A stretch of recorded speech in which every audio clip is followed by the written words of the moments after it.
नमस्कार मित्रों, मैं आपके एडवोकेट से नितिन सक्सेना आपका स्वागत करता हूं।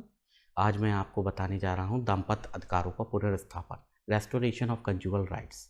साधारण भाषा में समझे तो इसका अर्थ होता है न्यायालय द्वारा पति या पत्नी की आपत्ति पर एक दूसरे को एक दूसरे के साथ रहने के लिए आबद्ध करना।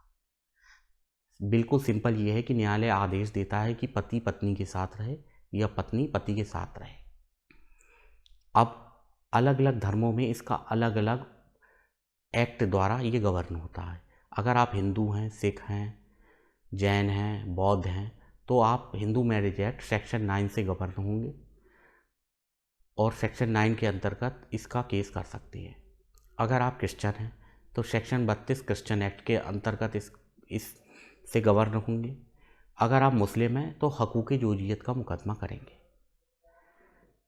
अब इसका उपयोग क्या है? इसे सुप्रीम कोर्ट भी मान्यता देता है कि नहीं भाई, शादी टूटने से बचाने के लिए अगर पति पत्नी के साथ रहना चाहता है या पत्नी पति के साथ रहना चाहती है और अलग रह रहे हैं तो इसका मुकदमा करके एक प्रयास करा जाना चाहिए और यह अवैध कर भी होता है। लेकिन ये कानूनी रूप से तो अवैध कर होता है, लेकिन प्रैक्टिकली अवैध कर मेरे हिसाब से नहीं होता है, क्योंकि कोई भी कोर्ट पति पत्नी को ज़बरदस्ती रख नहीं सकता, क्योंकि और फर्दर मुकदमे हो जाएंगे। लेकिन जहाँ गुंजाइश होती है वहाँ समझौते भी होते हैं। लगभग 40% केस इससे सुधरते हैं। एक दूसरे का आमना सामना होता है कोर्ट में, बाकी भी कार्य होते हैं। अगर अन्य मुकदमे नहीं दाखिल करे होते हैं तो लोगों के राजीनामे होते हैं, जो कि मैं प्रैक्टिकली खुद देखा है।